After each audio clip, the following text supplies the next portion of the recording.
महाराज जी सादर प्रणाम। महाराज जी, अध्यात्म की तरफ चलते चलते अचानक मन विचलित सा हो जाता है, उल्टे से ख्याल आते हैं, नकारात्मक ऊर्जाएं उत्पन्न सी होती हैं महाराज। हाँ, वो चूंकि संसार का मनोरंजन उसको प्रिय लगता है, मन को मनमानी आचरण करना उसको प्रिय लगता है।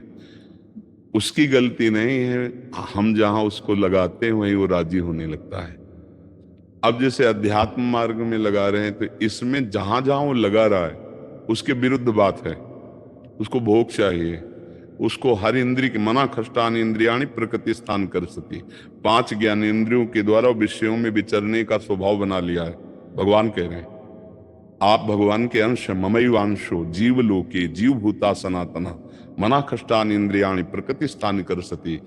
आप इस मन के भुलावे में आकर, मन भोगों के भुलावे में आपको फंसाकर ये सदैव अधीन रखा है।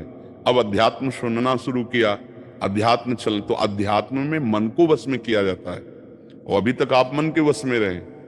तो जब आप सपोर्ट नहीं देंगे तो वो आपका सपोर्ट करने लगेगा। इसकी चाल समझना, क्योंकि आपके बिना उसकी कोई सत्ता नहीं, वो आपके बिना कुछ नहीं कर सकता, आपके दस्तखत से ही करेगा।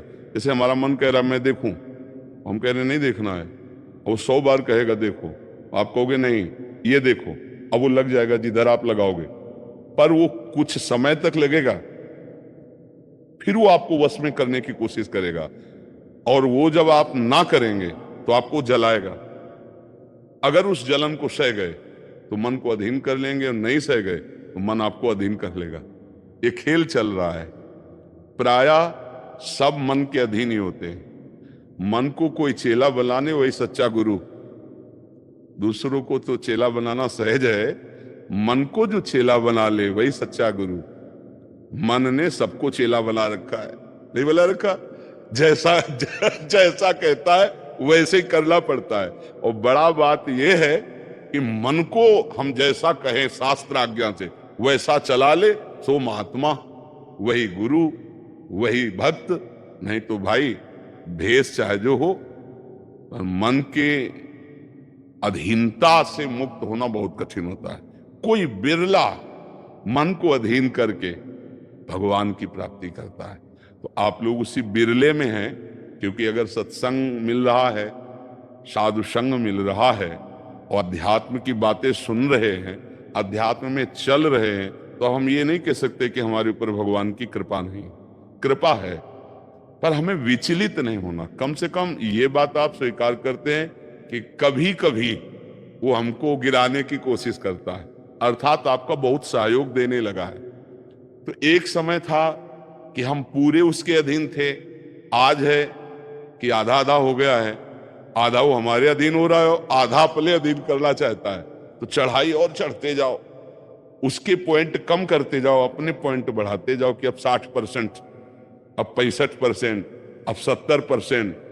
फिर जिस दिन 100% तो तुम्हारे अधीन हो गया, उसी दिन भगवान के आनंद का जो स्वरूप है वो प्रकाशित कर देगा।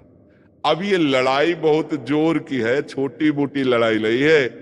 वो छोटा मोटा शक्तिशाली नहीं, बहुत शक्तिशाली है। क्या?